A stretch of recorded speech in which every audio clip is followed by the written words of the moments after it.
శ్రీమన్మహాగణాధిపతయే నమః. జై శ్రీరామ్. రామాయ రామభద్రాయ రామచంద్రాయ వేదసే రఘునాథాయ నాథాయ సీతాయ పతయే నమః. జై శ్రీరామ్. రామభక్తులందరికీ ఒక శుభదినం.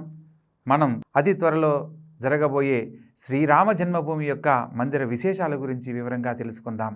ఇందులో భాగంగా శ్రీమన్మహాగణాధిపతయే నమః. జై శ్రీరామ్.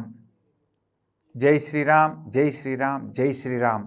జనవరి 1వ తారీఖు నుంచి 15వ తారీఖు వరకు విస్తృత జన సంపర్క్ అభియాన్ వాళ్ళు అక్షింతలను అందించి అయోధ్యకు ఆహ్వానం పలికేందుకు సర్వం సిద్ధం చేశారు. ప్రతి భారతీయుణ్ణి రామకార్యంలో భాగస్వాములు చేయటమే ఈ యొక్క మహాయజ్ఞం.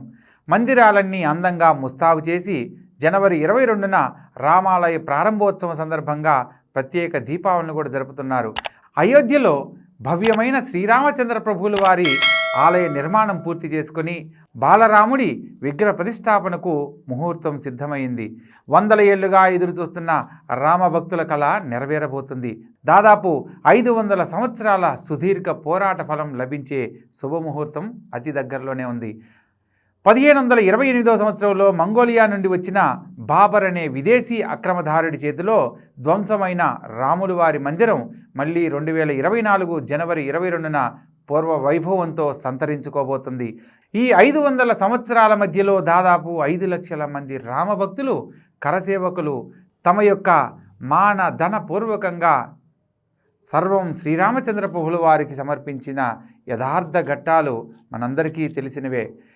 వెన్నుచూపని వీరుల పోరాటాల కారణంగా 2019 నవంబర్ 9న చట్టబద్ధంగా న్యాయబద్ధంగా అయోధ్య రామ జన్మభూమి విషయంలో సుప్రీంకోర్టులో విజయం సాధించిన దినం చరిత్రలో నిలిచిపోయింది. తదనంతరం అయోధ్యలో రాముల వారి మందిర నిర్మాణానికి శ్రీరామక్షేత్ర తీర్థ ట్రస్ట్ వాళ్ళు సంకల్పించారు. ప్రస్తుతం రాముల వారి మందిర నిర్మాణం చివరి దశకు చేరుకుంది. అంతకుముందు రాముల వారి నిర్మాణానికి సంబంధించిన నిధి సేకరణ కూడా రామభక్తులు ప్రజల నుంచే సేకరించి పనులు ప్రారంభించిన విషయం లోకానికి తెలిసిన విషయమే. అప్పట్లో ప్రతి ఇల్లు తిరిగి ఏ విధంగానైతే విరాళాలు స్వీకరించారో అదే రీతిలో నేడు వారందరికీ అక్షింతలు అందించి రాముల వారి దర్శనానికి ఆహ్వానం పలుకుతుంది శ్రీరామ జన్మభూమి తీర్థక్షేత్ర ట్రస్ట్. ఆ అయోధ్యలోని శ్రీరామచంద్ర ప్రభువుల వారి సన్నిధానంలోంచి అత్యంత భక్తి శ్రద్ధలతో తీసుకువచ్చిన పవిత్రమైన అక్షింతలను ఇంటింటికి అందించేందుకు కార్యక్రమాలు సిద్ధమయ్యాయి. విస్తృత జన సంపర్క్ అభియాన్ పేరుతో జనవరి 1, 2024 నుంచి 15వ తారీఖు జనవరి 2024 వరకు ప్రతి ఇంటికి వెళ్ళి నివేదన అనే కరపత్రము అక్షింతలు అందజేసి రాముల వారి దర్శన నిమిత్తం అయోధ్యకు ఆహ్వానం పలికేందుకు రామభక్తులు సిద్ధమయ్యారు. జనవరి 22వ తారీఖు నాడు బాలరాముడి ప్రాణప్రతిష్ఠ మహోత్సవం అత్యంత వైభవంగా జరగబోతుంది. నభూతో నభవిష్యత్తు అనే రీతిలో ఈ యొక్క కార్యక్రమాన్ని నిర్వహించేందుకు వేద పండితులు పనులు చక్కబెడుతూ ఉన్నారు. ఈ సందర్భంగా ప్రతి హిందువుకు ఆ కార్యక్రమంలో భాగస్వామిని చేసేందుకు కూడా ఊరు వాడ పల్లె పట్టణం గ్రామం బస్తీ వారీగా అక్షింతల వితరణ కార్యక్రమం పవిత్ర ఉద్యమంలా సాగనుంది. ప్రతి భారతీయుడిని ఈ మహాయజ్ఞంలో భాగస్వామ్యం చేసి రామ కార్యంలోకి సాదరంగా ఆహ్వానిస్తుంది తీర్థక్షేత్ర ట్రస్ట్ వాళ్ళు.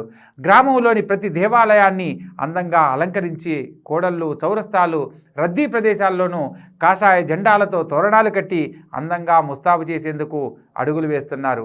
ప్రతి ఇల్లు ప్రతి పల్లె పండుగ వాతావరణం తీసుకువచ్చి గుండెలో రామభక్తిని కలిగించేలా సంసిద్ధమవుతున్నాయి రామభక్తుల యొక్క కార్యక్రమాలు.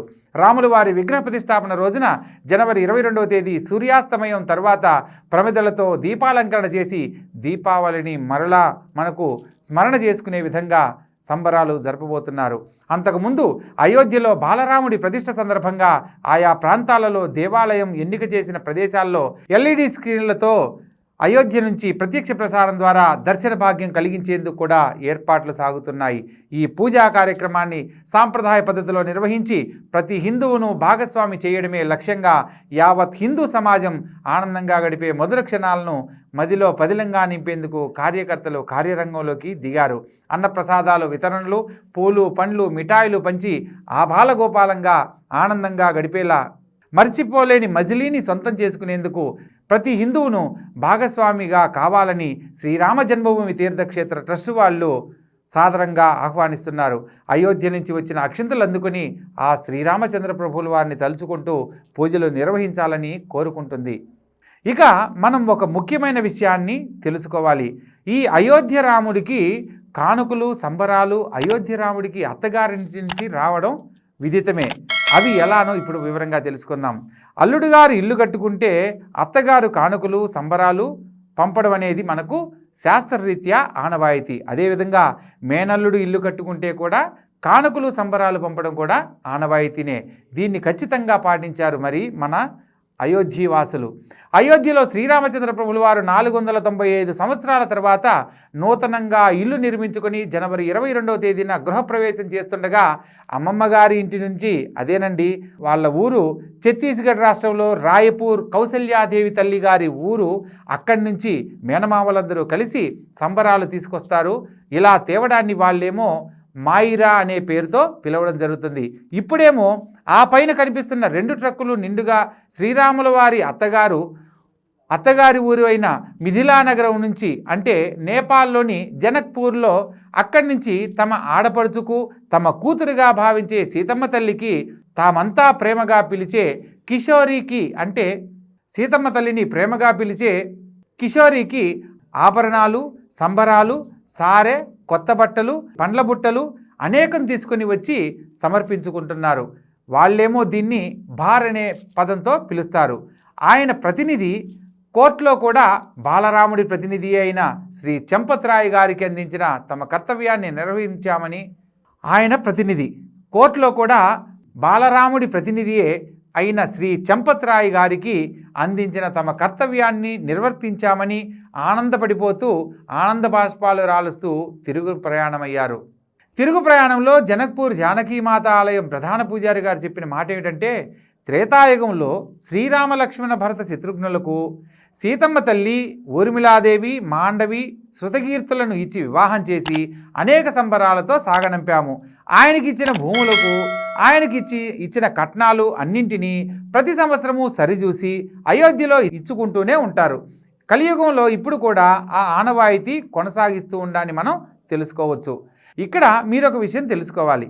అత్తగారింటికి వెళ్ళిన ఆడకూతురు అత్తగారింటి వాళ్ళని ఉద్దేశించి ఎత్తిపొడుపులతో హాస్యరసమైన పాటలు పాడుతూ కవిస్తూ ఉంటారని మనం దీన్ని ఇక్కడ వాళ్ళు గారి అనే సాంప్రదాయంతో పిలుస్తూ ఉంటారు. ఇక ఆ మిథిలావాసుల హాస్య పాటల చేష్టలు మనం చూసి తీరవలసిందే. 70-80 ఏళ్ల వృద్ధుల సైతం శ్రీరామచంద్ర ప్రభుల వారిని బావగా భావించి విచిత్రమైన విన్యాసాలతో పాటలతో ఎంతో చలోక్తులు వేయడం అనేది మనం ఇక్కడ గమనించవచ్చు. ఎంతైనా మన హిందువుల గురించి ఒక గొప్పగా చెప్పుకోవచ్చు. యుగాలు మారినా తరాలు మారినా తమ సాంప్రదాయాలను మాత్రం నిలబెట్టుకునే విషయంలో వారికి వారే దిట్ట.